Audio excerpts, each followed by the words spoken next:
Now, if there's one thing I can recommend as you're getting started compositing, it's to have plenty of patience. All too often, people expect a composite to just be something simple. You can drag it and drop it, and don't you just add some switches and you're done. And the truth is, no. Most of the time when you add things into a scene, you're like, oh, what if I did it this way or that way? And there's a lot of backing and forthing. So for our project, I'm going to show you how to build a composite between our logo, which currently exists on this white background, and the 3D track that we did at the very beginning of this chapter. So to get started, we need to actually import the 3D track project. So double-click in the project panel and navigate to your exercise files folder. In there, you want to go in the Chapter 12 folder. And in the desk track folder, you'll see a project named 1202 Tracked Desk. This is a saved version of the final track that we created in the 1202 video. So we can just click Open and notice that whole project got imported into its own folder in the project panel.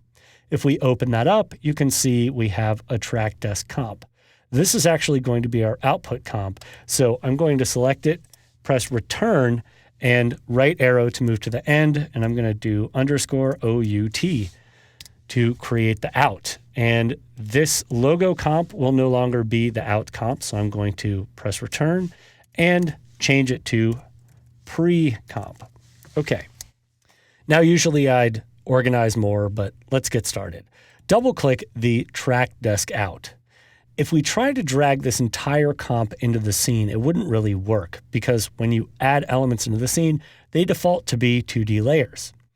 I could collapse the transformations, but that may not work as well. What you really need to do is copy the 3D elements out of one comp into the other.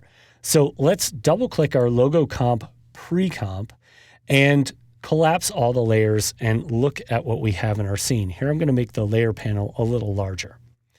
So if I were to copy this into the other comp, I would want to copy absolutely everything just by clicking and dragging from the lower area and not the camera. So I'm going to hold down Command on the Mac, Control on the PC, and click on Layer 2 to deselect that layer.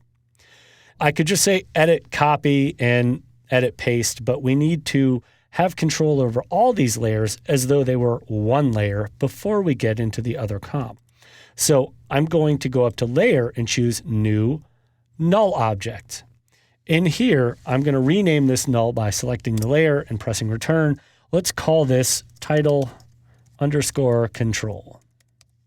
Press Return to set the name, and let's reselect all of our layers. We'll select Light 2, Shift-click all the way to the shadow catcher, and again, Command-click or Control-click on the camera to deselect.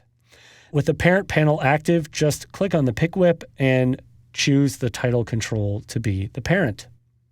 In order to copy this over, let's hold down the Command key again, or Control on the PC, and add Layer 1 to the selection. Now we can go up under Edit and choose Copy. When we go to our track desk comp, select Layer 3. I want our layers to be pasted above Layer 3, but below the camera. So when we select Layer 3, we can go to Edit and choose Paste, and now the layers will all be added above that layer.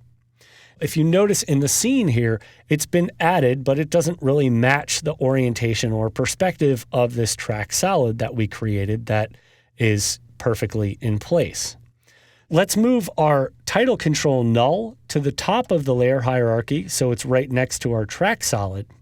And all we need to do is move the position of this null object to the position of this object. Notice as we look at the control handles for track solid 1, they're oriented differently than our null object. Also notice our title control null is in 2D space. So let's enable 3D for this null, and you notice now it'll snap right back to the center point of our title. When we select Layer 2 and reselect Layer 1, notice the difference between the orientation. To move our title layer to this location of Layer 2, we need to hold down Shift as we grab the parent pick whip and choose Layer 2 to be the parent of our title control layer. Notice when we hold down Shift, it will now move that null to that new position. And it also changed the orientation. Let's scroll out in the scene so we can see what's happening. You can see it also changed the scale of this layer. So let's press S to open up the scale and scale this way down. Let's scale it to about 20%. As we zoom back into the scene here, you can see, okay, it's not that far off, but if we press R to open our orientation, we can click and drag on the X orientation, and if you drag to the right, we'll start to flip this layer down to exactly what we're looking for. Just choose 90 degrees as the orientation for this. Okay, now it's actually on the desk in a way that looks pretty good. The green solid we don't really need anymore. Even though it's slightly higher than our white layer, I think it's perfectly fine for what we're looking for right now. So let's just turn off the visibility of our green layer. In order to better position this in the scene, let's press A to open up the anchor point. You want to use the anchor point when repositioning this object because we already have its position set up properly within the scene according to the 3D track. So let's click and drag to the left to shift the anchor point to the left, thus pushing the entire comp to the right. If we press R, we can open up the orientation, and I want to change the orientation on the Y-axis.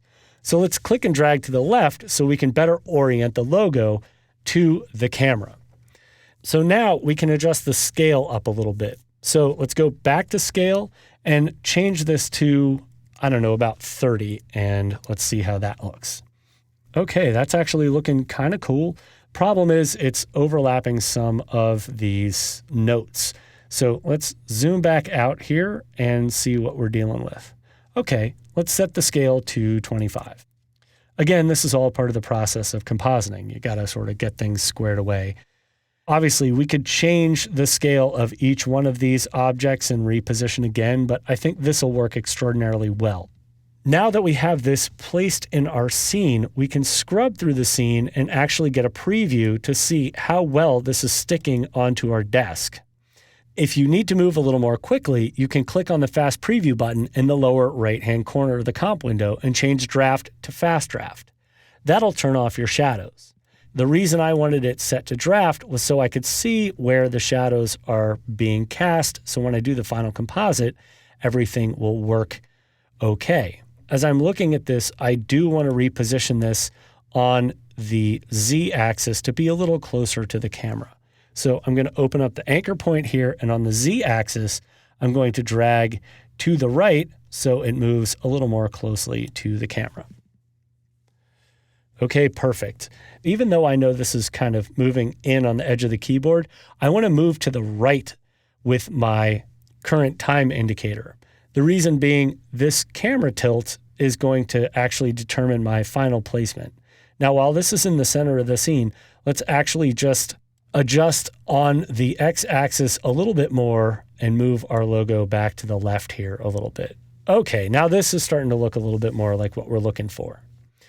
Now we have our logo in the scene and it's tied to the track.